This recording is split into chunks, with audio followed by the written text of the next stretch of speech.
오늘 우리에게 주시는 하나님의 말씀 보겠습니다. 이사야서 9장 6절, 이사야서 9장 6절 말씀입니다. 이는 한 아기가 우리에게 낳고 한 아들을 우리에게 주신 바 되었는데 그의 어깨에는 정사를 메었고 그의 이름은 기묘자라 모사라 전능하신 하나님이라 영존하시는 아버지라 평강의 왕이라 할 것임이라. 아멘. 올 초 사망한 세계적인 물리학자죠. 스티븐 호킹 박사의 마지막 책이 얼마 전에 발간이 됐습니다. 어려운 질문에 대한 단순한 답이라는 제목의 책인데요. 이 책은 그 호킹 박사의 가족들이 펴낸 책입니다. 평상시 그가 살아생전에 가장 사람들로부터 자주 받았던 여러 가지 질문들에 대해서 이렇게 답변을 했던 것들을 모아놓은 내용이에요. 그 질문들 가운데는 하나님에 관한 내용도 있었습니다. 하나님이 정말 존재하느냐라는 질문에 책에서 그는 아주 단호하게 이렇게 대답합니다. 하나님은 없다. 아무도 우주를 이끌지 않는다. 스티븐 호킹 박사 주변에 신앙을 가지고 있던 많은 사람들은 그가 하나님을 믿는 신앙을 갖기를 그렇게 바래왔다고 합니다. 그러나 스티븐 호킹 박사는 죽는 순간까지 하나님이라는 존재를 부정했습니다. 어쩌면 그의 대답에서 그 이유를 알 수 있을지 모르겠습니다. 그가 하나님이 없다고 단언하면서 뒤에 덧붙인 말이 이렇습니다. 수세기 동안 나와 같은 장애를 가진 자들은 하나님의 저주 아래 있는 것처럼 살아왔다. 난 모든 것을 다른 방식, 자연의 법칙으로 설명할 수 있다는 생각을 선호한다. 이렇게 얘기했습니다. 여러분이 다 아시다시피 이 스티븐 호킹 박사는 21살 때 흔히 루게릭병이라고 하죠. 근위축성 측색 경화증이라는 희귀병 진단을 받게 됩니다. 그 뒤로 평생 휠체어를 타고 다녔어요. 하나님이 계시다면 어찌해서 나에게 이러한 불합리한 고통을 주실 수 있는가? 이것에 대한 의문이 어쩌면 그가 하나님을 부정하는 데 있어서 가장 큰 영향을 준 것이 아니었나 생각해 봅니다. 100주년 기념교회 담임하시는 이재철 목사님이 어느 날 미국에 있는 한 성도님으로부터 메일 한 통을 받았다고 합니다. 자녀에 대한 고민을 상담하는 메일이었어요. 어느 성도님의 그 아들은 어렸을 때는 신앙생활을 참 잘했는데 나이가 들고 청년이 되어 가면서 교회를 떠난 것이에요. 하나님을 믿는 신앙을 버렸다는 것입니다. 아들의 논리에 자신이 압도당하고 만다는 거예요. 이런 질문을 그 부모님께 한다고 합니다. 진정 하나님이 사랑의 신이라면 왜 태어날 때부터 불구자가 있게 했는가? 정말 하나님이 정의의 신이라면 어떻게 이 땅에 불의가 기승을 부릴 수 있는가? 정녕 하나님이 전능하신 하나님이라면 어찌 이 땅에 그토록 숱한 재난이 있을 수 있는가? 아들이 그 아버지에 대하여 이런 질문을 쏟아낼 때 아버지는 아무런 대답을 해줄 수 없다라는 것이죠. 이재철 목사님이 이 한 아버지의 메일을 받아 전해 듣고 그리고 곧바로 답장을 이렇게 드렸다고 합니다. 만약 이 세상의 삶으로 모든 것이 다 끝나버린다면 아드님의 주장이 100번 맞습니다.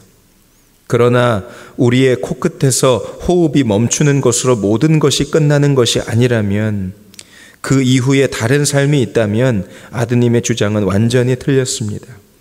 태어날 때부터 불구의 몸으로 태어났기에 한평생 영원을 바라보고 살아간다면 불의한 자로 인해 고통받기에 영원을 사모할 수밖에 없다면 재난을 당했기에 비로소 영원에 대해 눈뜨는 자가 되었다면 그보다 더 복된 사람은 없습니다.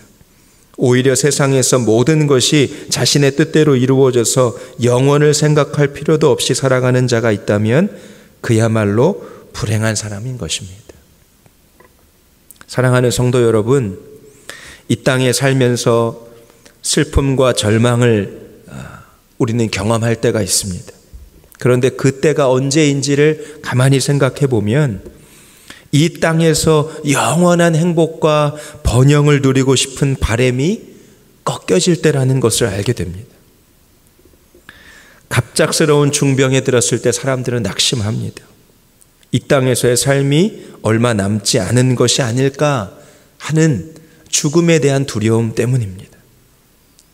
감당할 수 없는 경제적인 채무를 떠안게 되었을 때 절망합니다.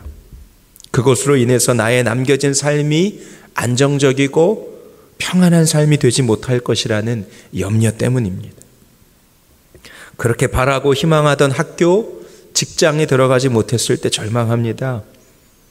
이 땅에서 좋은 학력과 경력이 나의 삶의 질을 보장해 줄 수 있을 것이다 라고 하는 그 믿음이 무너져 버렸기 때문이에요. 그러나 사랑하는 성도 여러분, 우리 안에 오신 예수님은 우리에게 전혀 다른 차원의 삶의 가치관을 심어주시는 분이십니다.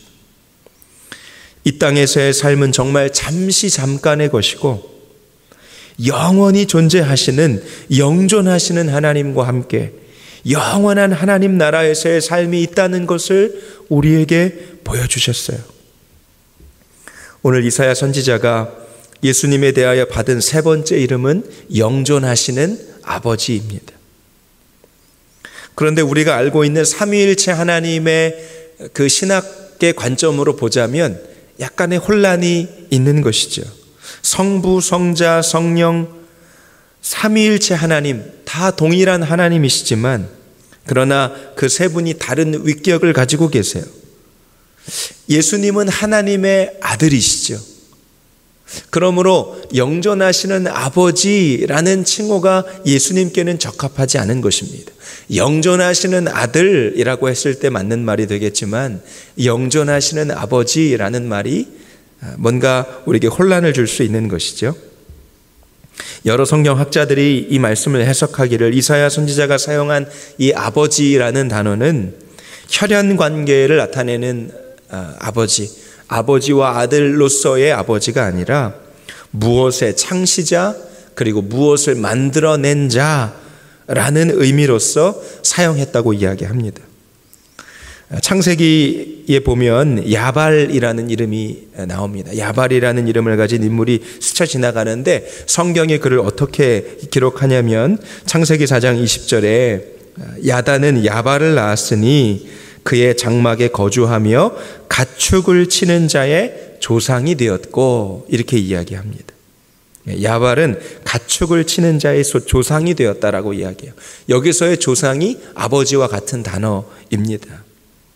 선구자라는 뜻이죠. 무언가를 시작해낸 사람으로서 그 아버지란 단어를 쓴 것이에요.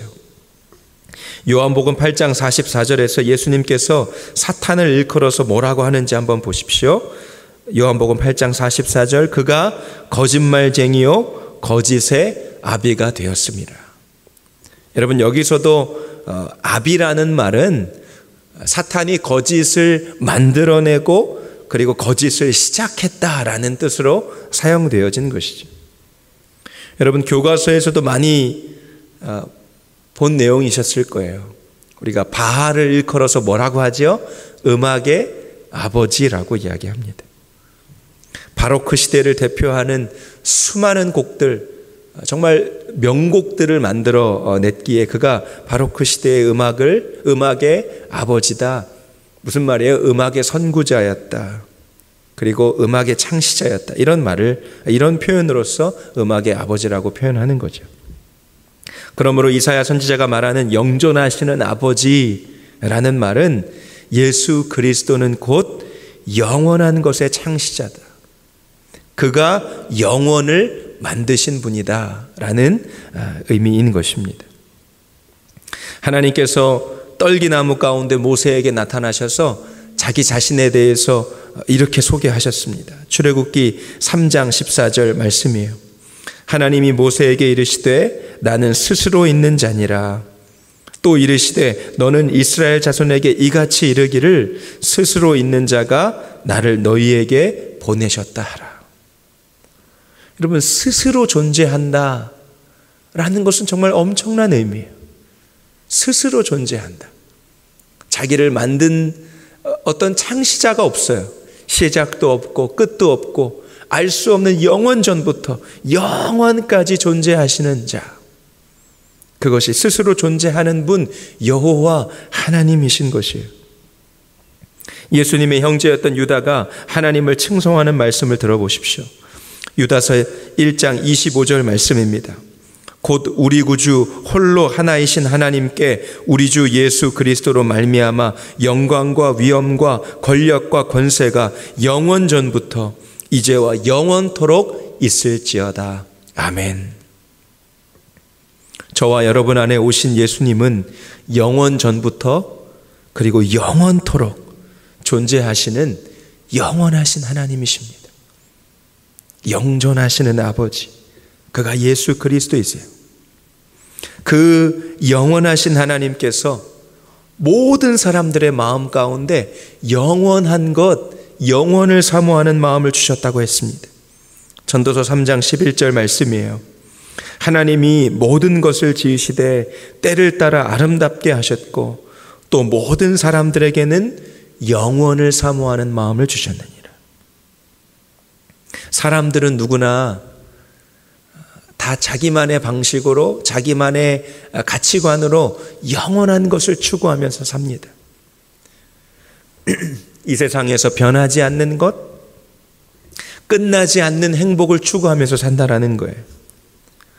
얼마 전에 어느 분과 이야기를 나누는데 본인이 70만 원짜리 필라테스 운동을 끊으셨다 그러더라고요.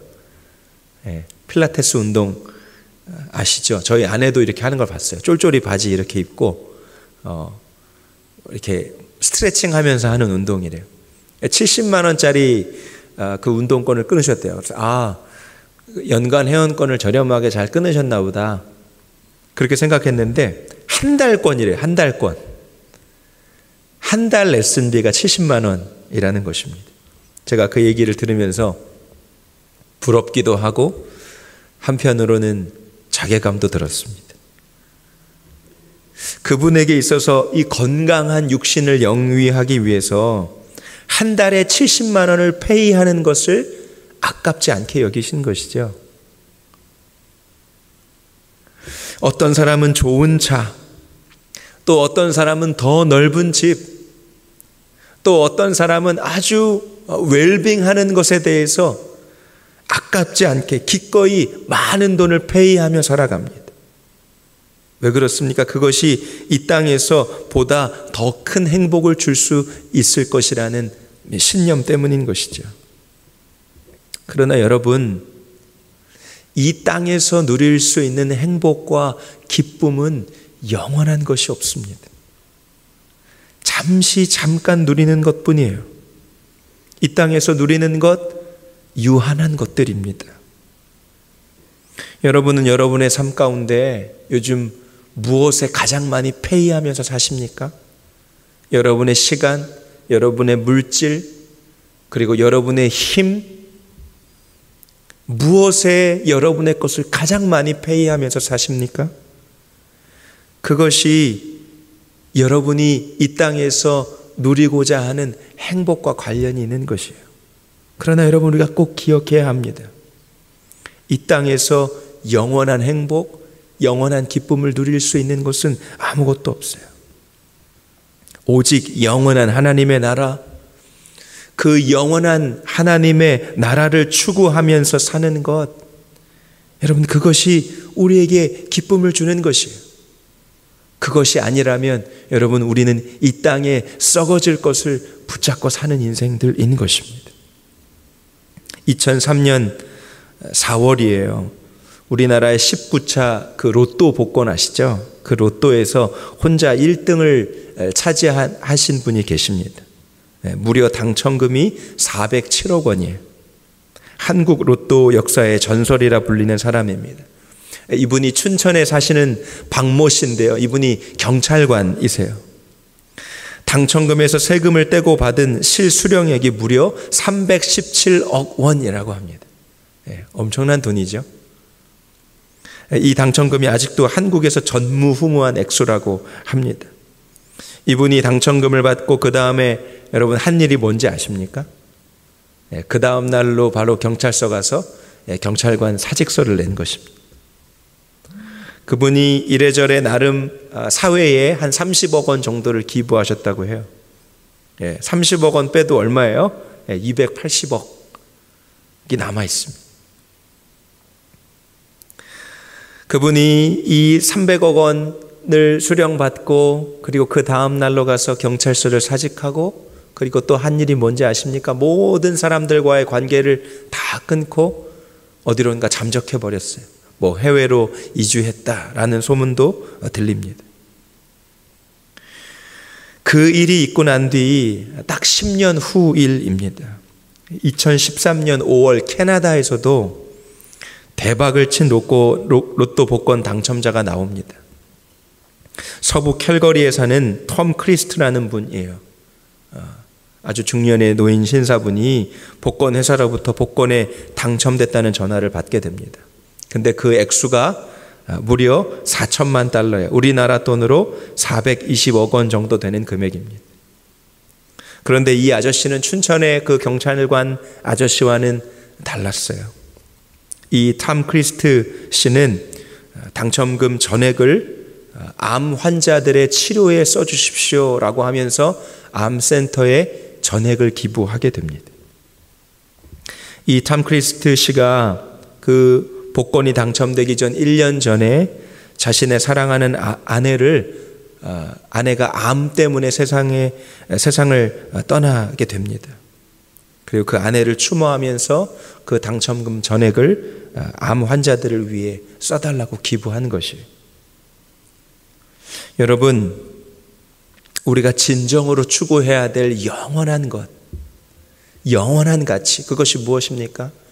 영원하신 하나님, 그리고 영원한 하나님의 나라, 그것을 추구하고 그것을 바라보지 못하면 우리의 인생은 정말 허무하게 끝나고 마는 것입니다. 여러분, 300억 원을 가지고 모든 사람들과 관계를 끊고 그리고 호렬단신 그 돈으로 영원한 행복한 삶을 이 땅에서 누리길 소망하지만 여러분, 그것이 진짜 우리에게 행복을 주는 것이 아니에요. 그 인생은 너무나 허무하고 비참한 인생인 것입니다. 세상은 우리에게 영원한 것을 바라보지 못하게 합니다. 요즘 가짜 뉴스를 조심하라고 하죠. 이런저런 가짜 뉴스들을 조심하십시오. 거기에 현혹되지 마십시오. 세상이 우리들에게 행복한 삶이 무엇인지에 대해서 이렇게 사는 것이 행복한 것이다, 저렇게 사는 것이 진짜 기쁨을 주는 것이다 라고 이야기하지만 여러분, 그것은 가짜 뉴스예요. 하나님 아닌 다른 것으로 영원한 행복과 기쁨을 누릴 수 있는 것은 다 가짜 뉴스예요. 그 가짜 뉴스에 현혹되어서 살아가는 삶의 모습이 어떠한지 예수님께서 우리에게 가르쳐 주셨습니다. 누가복음 17장 27절에서 30절 말씀이에요. 노아가 방주에 들어가던 날까지 사람들이 먹고 마시고 장가들고 시집가더니 홍수가 나서 그들을 다 멸망시켰으며 또 롯의 때와 같으리니 사람들이 먹고 마시고 사고 팔고 심고 집을 짓더니 롯이 소돔에서 나가던 날에 하늘로부터 불과 유황이 비오듯 하여 그들을 멸망시켰느니라. 인자가 나타나는 날에도 이러하리라. 하나님의 심판을 받아 멸망한 이 노아 때의 세상, 소돔과 고모라의 세상이 마치 지금 우리가 살아가는 이 세상과 너무나 똑같다라는 것입니다. 세상의 영이 우리를 너무나 강하게 미혹해요. 가짜 행복에, 가짜 기쁨에 영원한 것을 투자하라고 그렇게 우리를 미혹합니다. 세상에 돌아가는 것들만 보면 여러분, 우리의 마음이 그 세상으로 빼앗길 수밖에 없어요. 예수님께서 경고하시는 이 말씀을 여러분 마음에 새겨 들으시기를 바랍니다. 누가복음 21장 34절, 너희는 스스로 조심하라. 그렇지 않으면 방탕함과 술취함과 생활의 염려로 마음이 둔하여지고 뜻밖의 그날이 덫과 같이 너희에게 임하리라. 여러분, 정말 영원한 기쁨이 무엇인지 알아야 합니다. 그것이 무엇입니까? 예수 그리스도. 예수 그리스도가 우리의 영원한 기쁨이 되세요. 시편 16편 11절 말씀에 주께서 생명의 길을 내게 보이시리니 주의 앞에는 충만한 기쁨이 있고 주의 오른쪽에는 영원한 즐거움이 있나이다. 할렐루야. 하나님께서 그 영원한 기쁨을 주시기 위해서 이 땅에 아들 예수 그리스도를 보내주셨습니다. 그 예수님이 또한 우리 안에 오셨어요. 영원이라는 그 개념, 여러분 상상이 되십니까? 그 영원하신 하나님, 영원을 창조하신 그 하나님께서 한정된 우리 인간의 시간과 공간 가운데 오셨어요. 우리로서 이해할 수 없고 하나님으로서도 이해할 수 없는 것이에요. 자기 자신을 이 유한한 시간과 공간에 오게 하신 이유가 무엇입니까? 진정한 기쁨, 영원한 행복이 모든 인류에게 가르쳐 주시기 위해서, 모든 이들에게 그것을 가르쳐 주시기 위해서 오셨다는 거예요. 요한일서 1장 1절에서 2절 말씀에 태초부터 있는 생명의 말씀에 관하여는 우리가 들은 바요 눈으로 본 바요 자세히 보고 우리 손으로 만진 바라. 이 생명이 나타내신 바 된지라. 이 영원한 생명을 우리가 보았고 증언하여 너희에게 전하노니 이는 아버지와 함께 계시다가 우리에게 나타나신 바 된 이시니라. 예수 그리스도께서 우리에게 영원한 생명, 영원한 기쁨을 주시기 위해서 오셨다고 말씀해요. 요한복음 3장 16절 말씀입니다. 여러분이 잘 아시는 말씀이죠. 하나님이 세상을 이처럼 사랑하사 독생자를 주셨으니 이는 그를 믿는 자마다 멸망하지 않고 영생을 얻게 하려 하심이라. 아멘. 사랑하는 성도 여러분, 주님의 이름으로 기뻐하세요. 그 영원한 기쁨이신 예수 그리스도를 우리가 얻었기 때문입니다. 우리가 그 예수 그리스도를 공짜로 얻었습니다. 그저 우리가 그분을 믿음으로 그 영원한 생명을 우리가 얻은 것입니다. 그런데 여러분, 우리는 그 예수님을 모시고 살면서도 왜 기쁘지 않은 것입니까? 왜 그렇게 아직도 부족한 것이 많은 것입니까? 왜 그렇게 세상 사람들이 추구하는 가짜 행복에 취해서 살아가려고 하는 것입니까? 오늘 이 말씀을 준비하면서 저에게도 회개가 되어지는 것이에요. 목사인 저도 이 세상에서 어떻게 하면 내가 사역을 잘할 수 있을까? 어떻게 하면 더 많은 사람들에게 인정받을 수 있을까?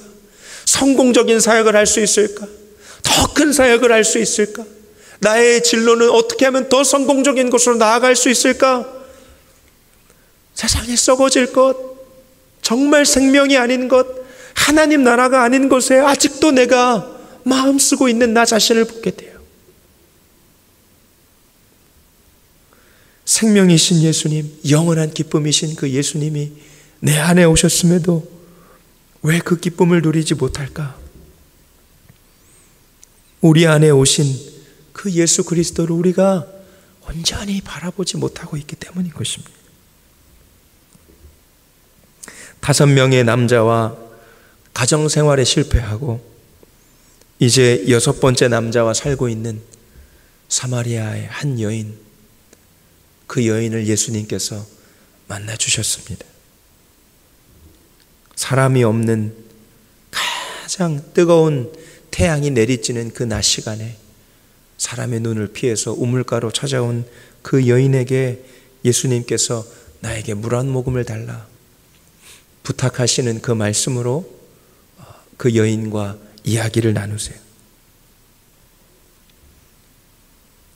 예수님께서 요한복음 4장 13절 14절에게 그 여인에게 이렇게 말씀하시죠. 이 물을 마시는 자마다 다시 목마르려니와 내가 주는 물을 마시는 자는 영원히 목마르지 아니하리니 내가 주는 물은 그 속에서 영생하도록 솟아나는 샘물이 되리라. 먹어도 배고프고 마셔도 목마른 것이 이 세상에서 우리가 행복이라 기쁨이라 그렇게 생각하는 것들이에요.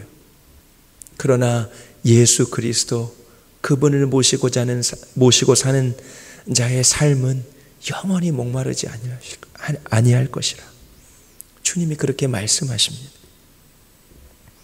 그 여인의 진정한 목마름, 그 여인의 진정한 기쁨, 삶의 목적이 되시는 예수님께서 자기 자신을 그 여인에게 소개해 주셨어요. 그런데 그 예수님을 만난 여인이 예수님께 묻는 질문은 너무나 기가 막힌 것입니다. 요한복음 4장 20절 말씀에 사마리아 여인이 예수님께 이렇게 이야기하죠. 우리 조상들은 이 산에서 예배하였는데 당신들의 말은 예배할 곳이 예루살렘에 있다 하더이다. 선생님, 제가 보니 아주 뛰어난 선견지명을 갖고 계신 분 같은데 제가 궁금한 게 있어요. 우리가 도대체 어디에서 예배를 드려야 되나요? 우리가 살고 있는 이 땅의 그리심산에서 드려야 되나 아니면 예루살렘 성전에서 예배를 드려야 되는 것인가요? 내가 예배드리는 장소를 잘 알지 못해서 나의 가정생활이 이렇게 불행한 것인가? 내가 하나님께 예배드리는 그 장소를 깨닫지 못해서 내가 이런 복을 얻지 못하는 것인가? 여러분, 그 여인의 질문이 마치 우리들의 질문인 것 같아요. 우리가 삶에서 예수 그리스도를 바라보지 못하고 이미 우리 안에 오신 생명 되시고 우리의 영원한 기쁨 되신 그 주님과 온전한 교제를 맺고 관계를 가지면서 누리는 기쁨을 얻지 못하고 다른 것들, 내가 기도를 열심히 하지 않아서인가? 내가 봉사를 많이 하지 않아서인가? 내가 하나님의 일을 좀 더 열심히 하지 않아서인가? 하나님이 복을 주시고 하나님이 내 삶을 형통케 하는 그 기준에 대해서도 우리는 얼마나 잘못된 종교적인 그 묶임과 매임에 사로잡혀 있는지 몰라요. 오늘 예수 그리스도가 저 여러분의 안에 우리의 삶 가운데 와 계셨음에도 불구하고 말이죠.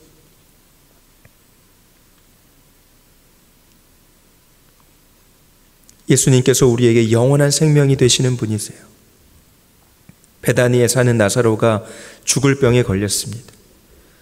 그들의 동생이었던 마리아와 마르다가 예수님께 사람을 보내어 소식을 알리죠. 우리 오라버니가 죽을 병이 되었으니 선생님 빨리 와주십시오.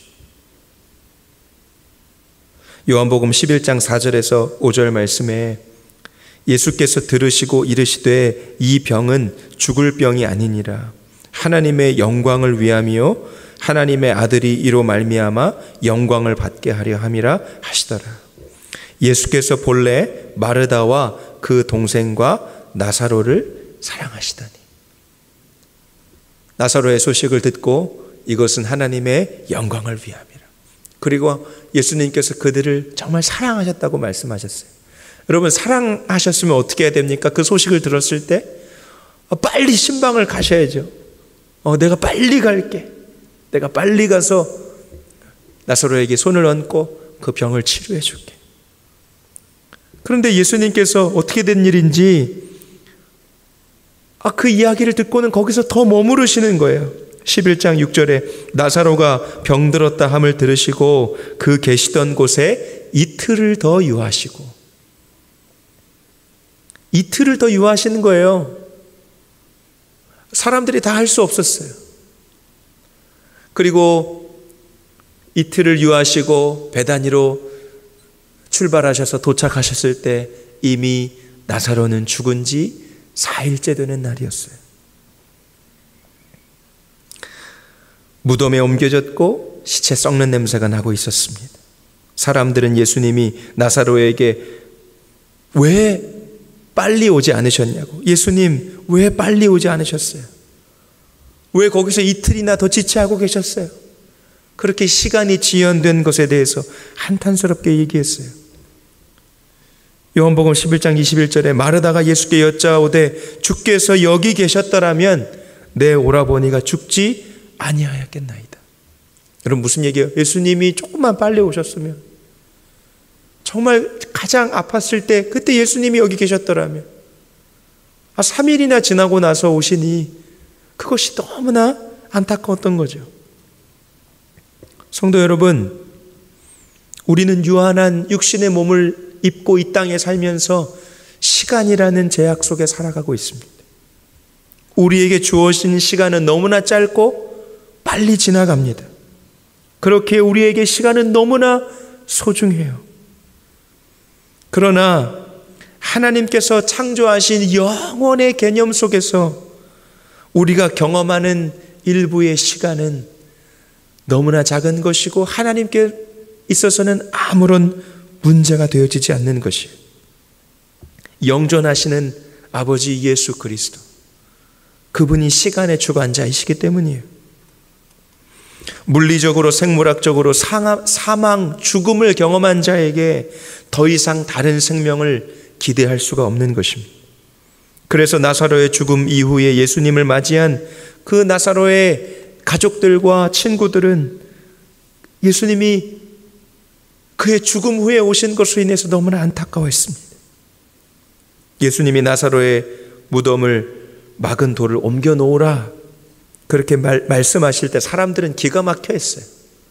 도대체 이게 무슨 행동인가? 무슨 말씀을 하시는 건가?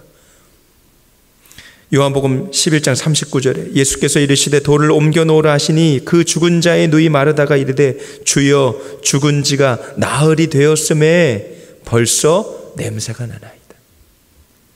나사로는 이미 시체가 된 지 사흘이 지났고 시체 썩는 냄새가 그 무덤가에 진동을 하고 있습니다. 다른 생명을 기대할 수 없어요. 그를 다시 만날 기대할 수 없어요. 무덤에 돌을 옮겨 놓은 듯 그것이 무슨 소용입니까? 이미 나사로는 죽음을 경험하였어요. 그러나 이 땅에서 우리가 그렇게 고심하는 삶과 죽음의 문제, 그것이 영존하시는 하나님 예수님께는 전혀 문제가 되지 않았다라는 거예요. 나사로의 이름을 부르시며 나오라 명령하시는 그 예수 그리스도의 명령 앞에 그 죽은 시체가 일어나 살아있는 생명을 힘입어 걸어 나오게 되는 것입니다. 요한복음 11장 25절에서 26절 말씀에 예수께서 이르시되 나는 부활이요 생명이니 나를 믿는 자는 죽어도 살겠고 무릇 살아서 나를 믿는 자는 영원히 죽지 아니하리니 이것을 내가 믿느냐. 사랑하는 성도 여러분, 우리 안에 오신 영존하신 예수님, 그분은 죽음의 권세를 이기시고 부활하시고 영원한 부활의 생명으로 우리 안에 오신 예수님이세요. 삶과 죽음의 문제를 뛰어넘어 우리의 삶 가운데 영원한 생명을 주신 하나님이신 것입니다. 이 말씀이 이 땅을 사랑하는 여러분의 믿음이 되시기를 축복합니다. 영존하시는 하나님을 믿고 영원한 하나님의 나라를 바라보는 사람이 나는 죽고 예수로 사는 사람이에요. 제자훈련에서 우리가 배웠죠. 예수를 믿고 사는 사람들은 이미 자기 자신에 대해서 죽음을 치르고 살아가는 사람입니다. 이 땅에 썩어질 것에 연연하면서 목매달면서 사는 그 옛사람을 장사 치르고 그 옛 자아에 대해서 장례식을 치르고 사는 자들이 바로 나는 죽고 예수로 사는 사람들이에요. 한신교회를 담임하셨던 고 이중표 목사님이 2004년 7월에 담관암이라는 진단을 받게 됩니다. 암이 상당히 진행이 되었고 간의 같은 부위를 이미 3번이나 수술을 했기 때문에 장기 유착이 심해졌어요. 의사들이 이번 수술은 매우 어렵습니다. 그리고 불가능합니다. 사실 치유되기가 어렵습니다. 너무나 절망적인 소식을 듣게 된 것이죠. 병원에 입원하여 이런저런 검사를 받고 진료를 받을 때 그런데 놀랍게 이 목사님의 마음이 너무나 평안하셨다는 거예요. 나는 피 검사를 받을 때마다 내 피 속에 내 보혈을 받았느냐라고 끊임없이 질문하시는 주님의 음성을 들었다. 엑스레이 검사를 할 때면 전지전능하신 하나님이 내 마음속을 들여다보시면서 네 안에 오직 예수로 사는 진실이 있느냐라고 물으시는 것 같았다. 그때 나는 병상에서 예수와 함께 죽고 예수와 함께 부활하는 은혜를 깊이 체험하게 하실 것을 믿었다. 그 순간은 내게 아주 특별한 수련회였다. 드디어 수술날 나는 하나님이 이번 수술 과정에서 어떤 은혜를 체험하게 하실지 궁금했다. 결과를 예측할 수 없는 수술을 앞두고 나는 주님과 함께 죽는 은혜를 소원했고 또 주님과 함께 사는 은혜를 받기를 기도했다. 사망의 음침한 골짜기를 4번이나 지나는 동안 함께 하신 하나님, 살든지 죽든지 하나님이 가장 선한 길로 인도하시리라 믿었기에 두려움이 없다. 생명이 연장되면 연장되는 대로, 세상을 떠나면 떠나는 대로 내 주인이신 하나님이 일하실 것이다. 내가 마음을 온전히 비운 만큼 하나님은 나를 새롭게 하시리라. 그리하여 그리스도의 영혼에 이르러 하늘과 땅에서 살아 나도 살고 남도 살리는 그리스도 안의 생명이 되기를 소원한다.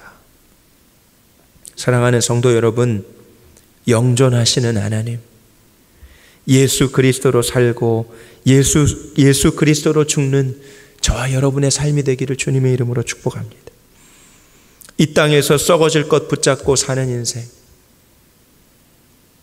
금방 사라져버릴 것들, 그것에 연연하고 그것에 목매다는 그런 삶이 아니라 영원한 하나님의 생명, 영원한 하나님의 나라를 위하여 사는 저와 여러분이 되기를 주님의 이름으로 축복합니다.